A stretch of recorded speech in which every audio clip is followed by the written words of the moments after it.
Dedico esta lectura a la memoria de mi muy querida y admirada amiga Margarita Ferrari y a quienes compartieron con ella su talento, su integridad y su nobleza. Lo primero que yo recuerdo de Jacobo Regen no son tanto sus textos, sino su voz. Yo no lo conocí personalmente, pero hablé con él por teléfono y me impactó mucho su voz. Y la sensación que me daba la voz era de una voz rota, cansada, como si viniera de un viaje largo, ¿no? Sin duda, la voz de Regen es una voz única. Me parece que incluso así lo reconocieron sus contemporáneos, sus amigos. A diferencia de otros poetas judíos, me parece que Regen no hace de su condición de judío materia de su poesía. Bueno, yo pensaba justamente ahora que curiosamente el primer libro de Regen se llama Canción del Ángel. Y bueno, uno se imagina qué podría decir la canción de un ángel o a qué le cantaría un ángel, ¿no? Entonces uno dice, bueno, el ángel podría cantar la gloria de Dios o algo así. Y en realidad los poemas de Regen, si son algún tipo de canción, son alguna canción que tenga que ver con el lamento, porque sus poemas le cantan a la pérdida, hacen de la pérdida y la soledad una especie de fuego que arde una nación con un espacio. Me parece que justamente si hay algo que tiene la poesía de Regen es que no es una poesía que caiga en ningún tipo de esencialismo sencillo.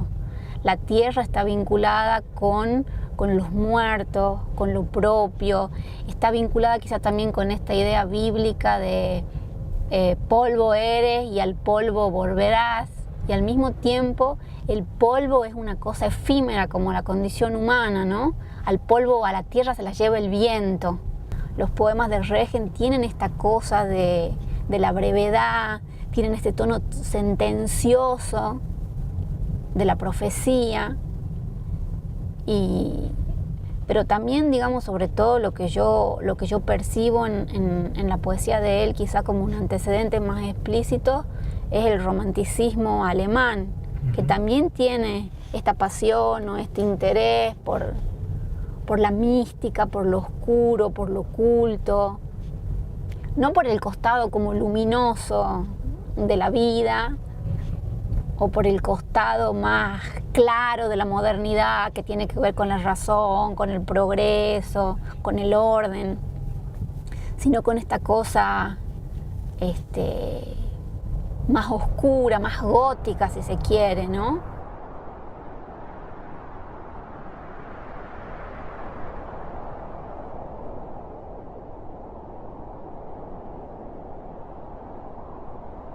Prácticamente es como si hubiera nacido en Quijano, pero yo en mi partida de nacimiento figuro así: Jacobo Regen, hijo de Samuel Wolf Regen y de Clara Spalter.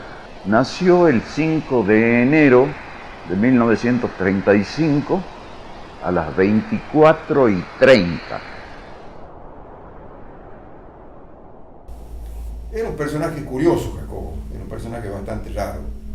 Tenía una bohemia que todavía la ciudad de Salta aceptaba ese tipo de bohemia. No sabíamos lo chica que era la ciudad de Salta. Yo creía que era una ciudad grande, pero no, ahora me doy cuenta de que era una ciudad chiquísima, donde acababa la ciudad, los límites geográficos y la facilidad para encontrarse. Había entre los poetas un cierto reconocimiento por la obra de Jacobo. Y además, como pertenecíamos todavía a una época donde tenía mucho que ver la literatura oral, además yo estaba recién hecho y me decía 2 veces un poema y lo sabía de memoria, tenía una memoria muy buena, nos sabíamos recíprocamente los poemas. Yo sabía muchos poemas de Jacobo y él sabía poemas míos, es decir, y a la hora de encontrarse con los poetas, decir poemas era muy común, es decir, por lo tanto yo sabía, por ejemplo, Medio siglo de oro español, ¿no? O Rubén Darío, Lugones, que era más fácil todavía por la rima, estaban hechos para la memoria. Pero así era la cosa. Y cuando te digo que Jacobo tenía ya presencia de poeta, es porque se sabía que era un poeta y que era importante, y yo tenía ganas de que él me lea los poemas y me diga que era bueno. Me resultaba importante la opinión de él, como la opinión de Walter Adel. Entonces, en ese sentido, a pesar de que era un hombre que tendría Jacobo 30 años, ya tenía una presencia de poeta. No de recitación ni de esto, no, eso no había, sino de circulación. Y lo que sí había, que también ha desaparecido, es la publicación de poesía en los diarios. También lo hizo más interesante precisamente por el medio donde se daba. El medio de Salta de ese momento está también presente la Carpa, por ejemplo, que viene a ver de Neruda, de Vallejo, y el grupo La Carpa, que se dio en todo el norte, que lo conoces perfectamente porque sale en Tucumán, convocado por Raúl Galán. Entonces, Manuel Castilla, Raúl Arauz Anzoátegui, Raúl Galán, toda esa presencia de poesía de la tierra era muy fuerte. Entonces era completamente llamativo que aparezca un señor como Jacobo Regen hablando de algo tan absolutamente inasible como era un ángel, pero no en la versión angelical. ¿Sí? Y tampoco, por supuesto, no era tampoco el ángel cristiano que teníamos por definición en las iglesias. O sea que el ángel de él es un ángel cultural, diría yo, no religioso. Y creo que eso tiene que ver en la impronta de la poesía de Jacobo. No es tan literaria como de flashes. Y bueno, ahí trae toda esta carga que te digo. Yo he leído alguna vez una antología de la poesía judía, por ejemplo, que salió en España. Estaba increíble, no creo que Jacobo lo haya leído. Y estaba la huella de Jacobo por todos lados, como es como al revés, estaba en Jacobo la huella de toda esa poesía, desde algo de poetas como Pacuda, por ejemplo, que es del siglo XII, esos poetas sefaradíes españoles, bueno, ya tienen ese trabajo metafísico que uno puede descubrir en la poesía de Jacobo Regen. La tierra es una metáfora o la metonimia de algo más grande. Era profundamente salteño. Lo que pasa es que era un salteño que traía un añadido, traía una cultura, que era la cultura de sus padres, la cultura que le gustaba a él también, la respetaba mucho la cultura de Salta. Yo lo sentí, Jacobo tenía una voz grave y muy firme y cantaba, pero era salteño, profundamente salteño. De otra manera, no era, cada uno es de su manera, y él tenía una manera de ser que tenía esta tradición, esta cultura judía que venía y que, bueno, la trajo y la usaba también a favor para su trabajo, ¿no?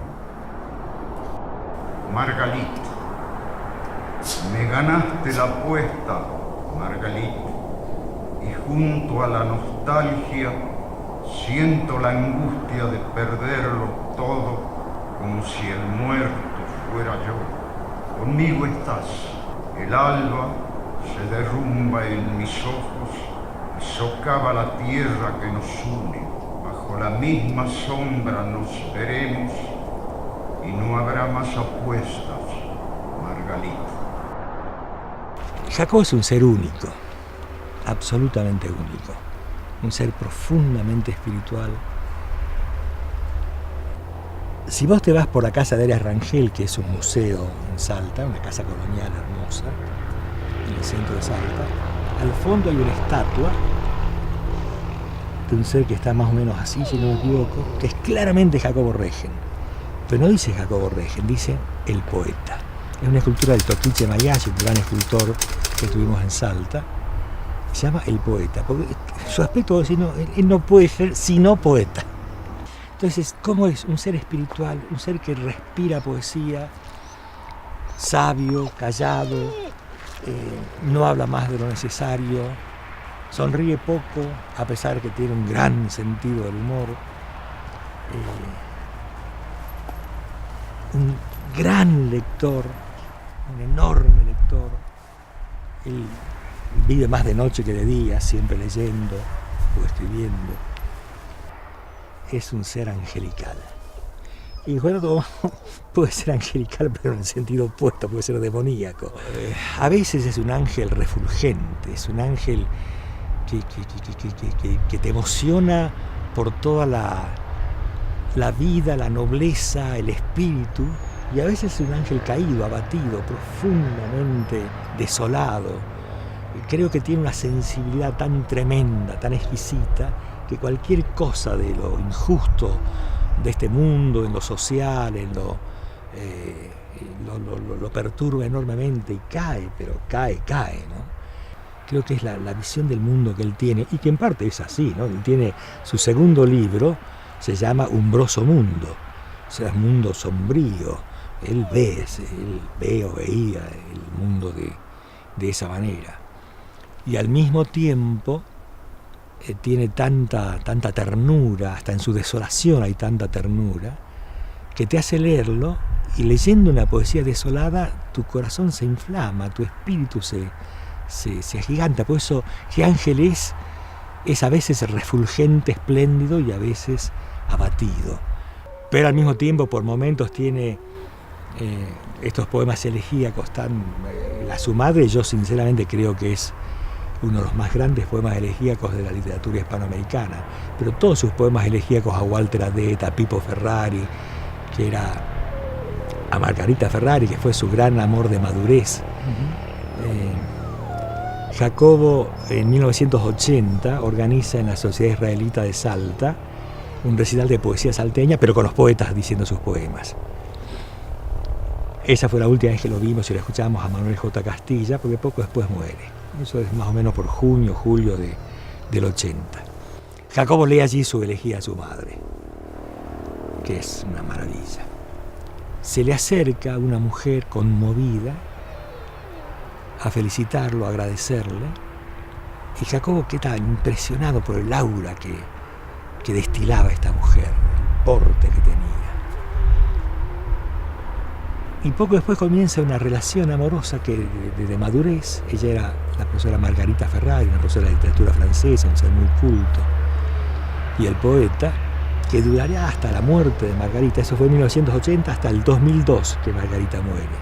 Él fue capaz en la madurez de encontrar el amor que sentía que había perdido definitivamente. Él tuvo una relación amorosa en la década de los 30 más o menos, con una artista plástica de Buenos Aires, y donde lo que quedó de ese amor lo resume en un poema de la obediencia, se llama, 4 líneas, pero cuando aparece Margarita, ese miedo se derrumba y dio origen. Él, su tercer libro, El vendedor de tierra, que lo edita en 1981, se lo dedica a Margarita Ferrari. ¿Vos ves marcas de la tradición judía en la poesía de Jacobo? Mirá, la poesía de Jacobo es una poesía de la desolación humana, no judía ni no judía. Sin embargo, hay partes donde al menos yo reconozco profundas raíces judías. Así que yo creo que en parte sí, no es que está textualmente, pero en el espíritu de algunos de sus poemas y en la desolación profunda que él tiene, yo sí veo una cierta raíz judía. Algo creo importante, Jacobo, en cuanto a la pregunta que algunos se formulan, si es un poeta o un hombre de la ciudad o del campo, yo te diría que ni de lo uno ni de lo otro. Es un poeta del interior, absolutamente. Es un poeta de las emociones más profundas del ser humano, de la desolación, del amor perdido o del amor encontrado, del reproche a sí mismo, de la duda, de la culpa. Yo alguna vez me pregunté ¿Qué había en la poesía de Jacobo? Que siendo una poesía desolada, sin embargo, provoca regocijo a quien la lee. Es una cosa, yo dije alguna vez que parece un oxímoron, una contradicción en sí misma. Y seguramente debe haber más de una hipótesis para decirla, ¿no? Pero una de ellas creo que es porque trata cuestiones fundamentales de todo ser humano: la pérdida de la madre, la pérdida de la añoranza de la niñez, el dolor del amor perdido, la esperanza del amor que vuelve a encontrarse, el miedo de... emociones que todos tenemos, aunque perdidos en el mundo entra y para las cosas, en el fragor de la vida cotidiana no nos olvidamos de ellas, pero en los momentos más recónditos, más solos, más profundos, los sentimos y por eso nos emparentamos. Lo segundo es la profunda autenticidad de él en lo que escribe, ¿no? Uno lee que no es solamente un gran manejo de la palabra, que vaya que lo tiene. Don Raúl Araoz Anzoátegui decía de él de que pareciera que cualquier otra palabra no escrita por él huelga absolutamente, que él encuentra la palabra justa. Yo personalmente creo que, bueno, él está entre los poetas seleccionados en la antología del Bicentenario, ¿no? Muy merecidamente. Yo creo que es uno de los líricos más grandes de la poesía argentina, sinceramente lo creo. De la salteña no tengo duda que es el lírico más grande. La poesía salteña ha sido muy, muy pródiga en sus paisajes increíbles, un Manuel J. Castilla, un Jaime Dávalos, pero en cuanto a la poesía lírica, íntima, no hay otro como Jacobo. Y creo que le corresponde también ese lugar, o un lugar muy semejante, en la poesía argentina. Él perteneció a una generación que se la conoció como generación agonista en Salta, ¿no? La de Walter Adet también, mucho trabajaron el tema de la muerte. Yo tengo la esperanza de hablar con él. Ojalá puedas. Te quería preguntar la dirección. Mitre 1083, a un paso de la vía del ferrocarril, a la vuelta de la estación de ferrocarril. Mitre 1083. Si encuentro el libro acá, para ver si me he equivocado en algo, porque esta edición es del Tobogán. Bartolomé Mitre 1087, perdón. Bartolomé Mitre 1087. Y él está solo ahora. Él está solo, sí. Él, bueno, siempre está solo. Bueno, yo lo que voy a hacer es ir, golpear la puerta y ver si me puede atender. Ojalá, tengo mis dudas, ¿no? Está muy reconcentrado, pero ojalá lo encuentres. Bueno, muchas gracias. Por el contrario. Un gusto, Fabián.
palabras.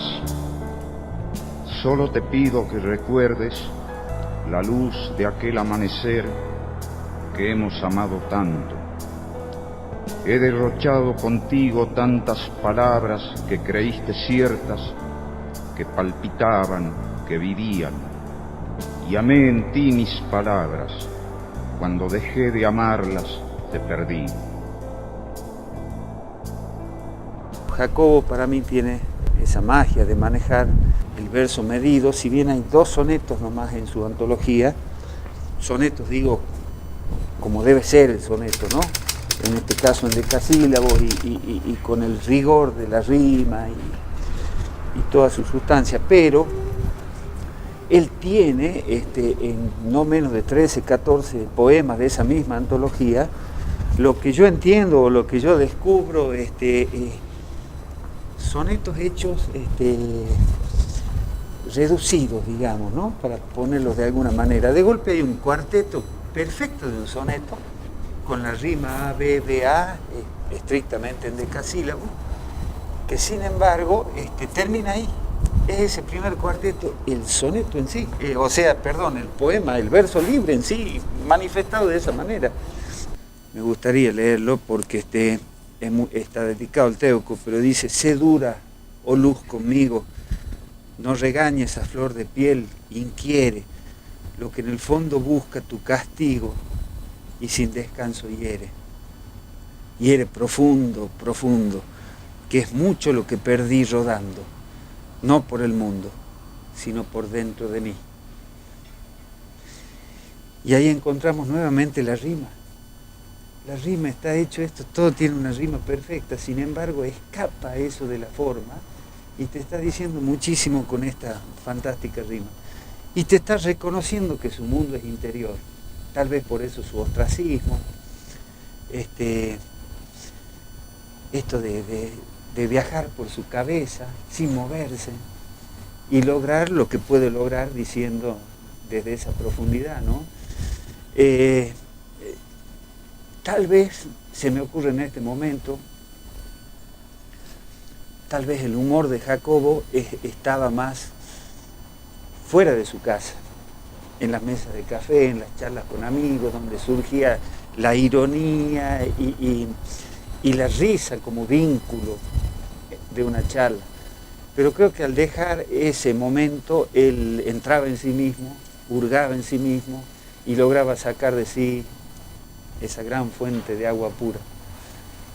Fue notoria su amistad con Walter Adet, con Santiago Silvester, con el Teuco Castilla, que permanentemente, bueno, cuando vienen a Salta intentan visitarlo, ya es un intento visitarlo,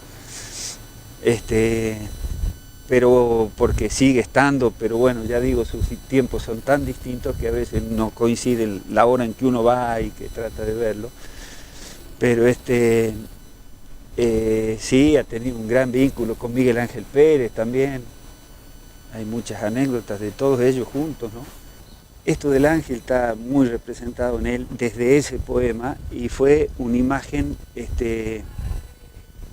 muy linda que él se dio a sí mismo.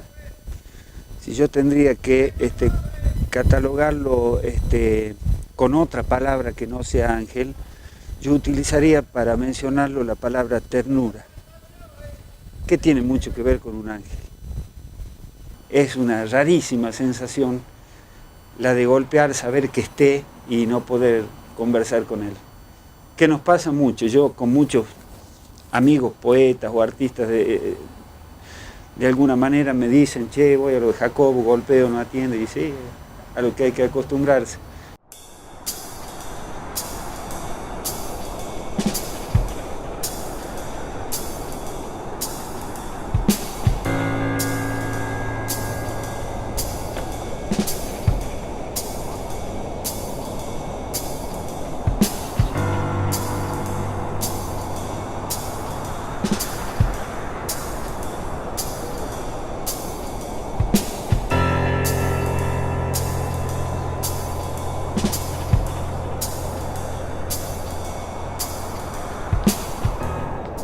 Vendedor de tierra vuelve del horizonte cargando tierra negra en sus espaldas. Cuando llega lo aplauden los jardines y se emociona el agua. Y yo le compro tierra y algún día me tendrá que vender toda la carga.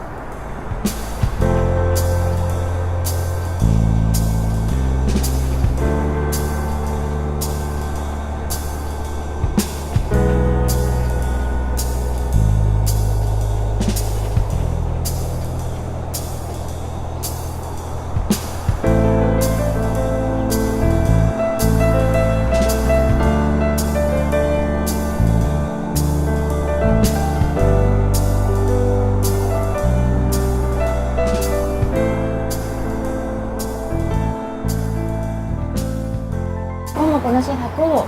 Puntualmente no lo recuerdo, pero sí compartimos juventudes. Qué sé yo, Salta era una aldea, éramos pocos. Y los que pretendíamos ser intelectuales a los 20 años éramos menos. Entonces era fácil hacer amistades en ese espacio cultural, ¿no? Con Jacobo tuvimos algunos encuentros, algunas anécdotas. Siempre él se caracterizó por esa inteligencia vivaz, rápida, irónica, con mucha sagacidad irónica. No es fácil ser un buen humorista con la agudeza con la que siempre ha mirado la vida Jacobo y que está en todos sus poemas, absolutamente en todos. Dolorosos, pero al mismo tiempo incisivos. Jacobo dice, y siempre ha insistido con una falsa humildad, yo soy no más que un corrector de pruebas. No soy ni pretendo ser otra cosa, pero siempre pretendió ser el poeta. Y creo que eso en gran medida ha hecho que esté donde está. Que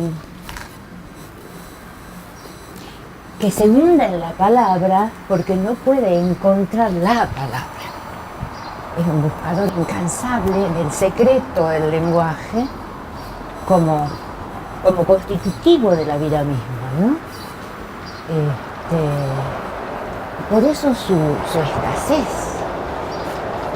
Jacobo no solamente es poeta de pocos libros y de minuciosos y pequeños poemas, sino un corrector. El corrector de pruebas que se está probando a sí mismo permanentemente.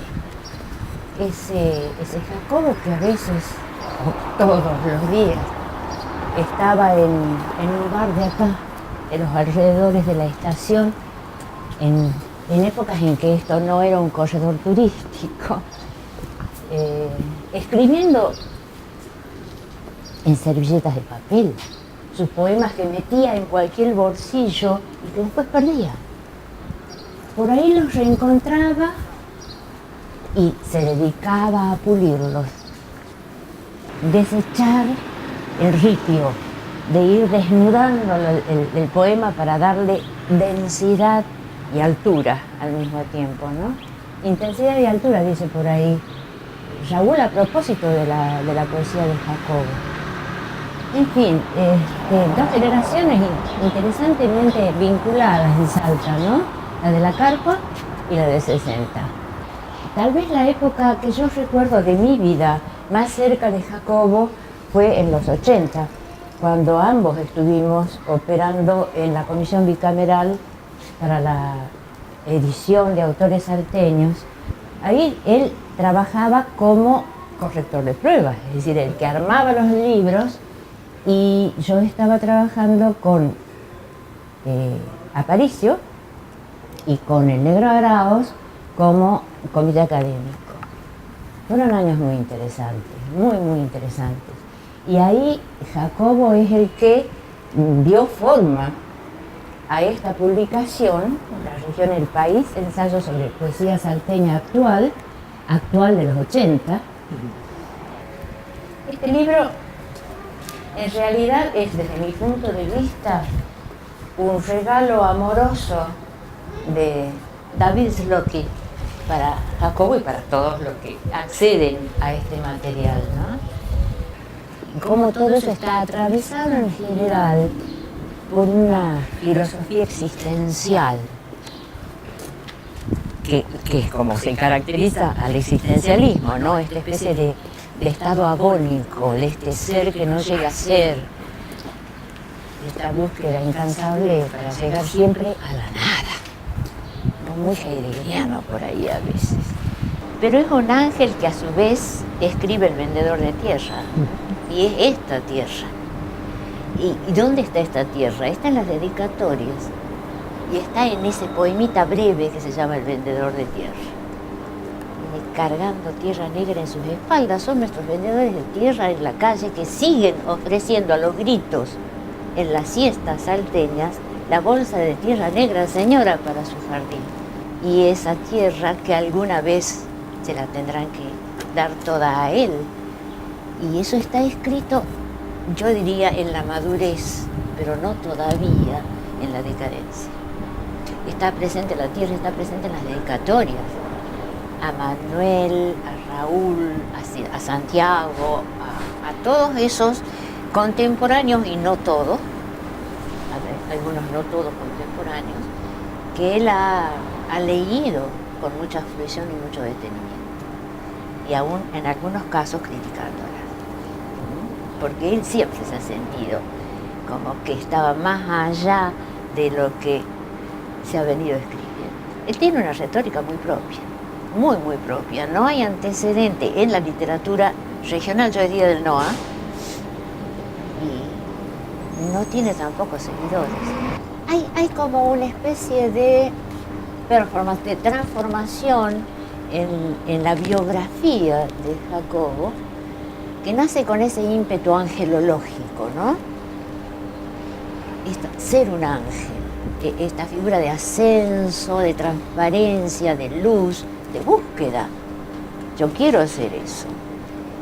Y cómo eso va en el correr de la producción poética, y obviamente de su vida, en una especie de caer en el abismo terrenal y descubrir que ya no puede ser, ya no puede ser.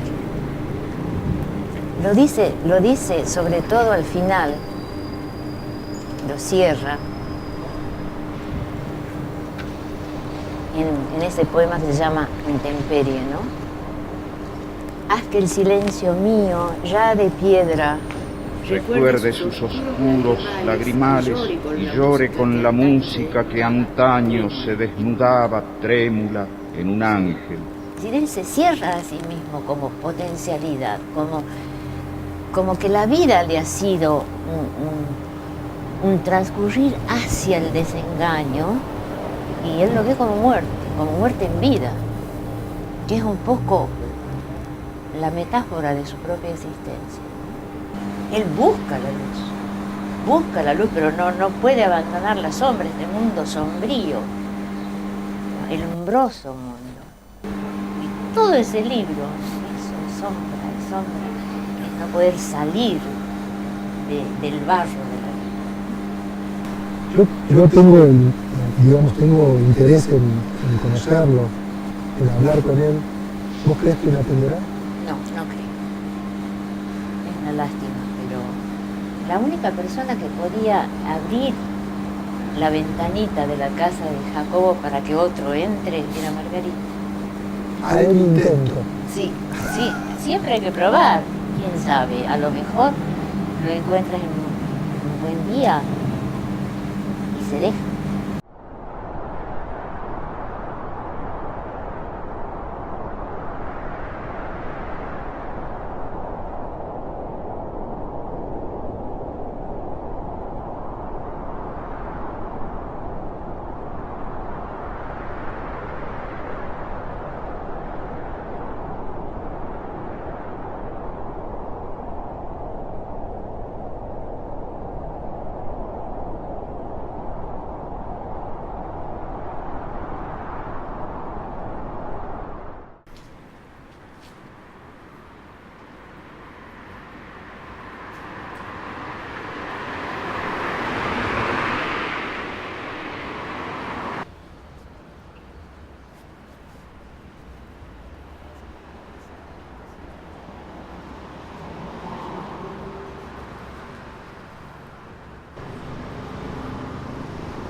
Ahí delante de este auto hay un portón negro grande.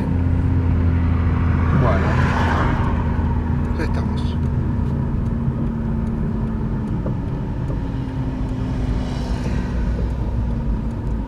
Aquí está bien. ¿Cuánto es?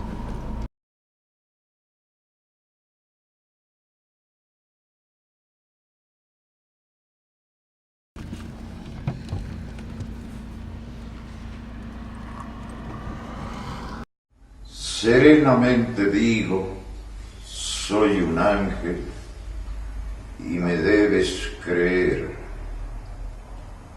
Ningún platillo de la balanza sube o baja bajo mi pecho. Incorpóreo, ligero, desnudo como la luz, y sin embargo toda mi trayectoria es una sombra, mi corazón es una sombra, una moneda oscura, destruida por el tiempo, sin tiempo y sin memoria.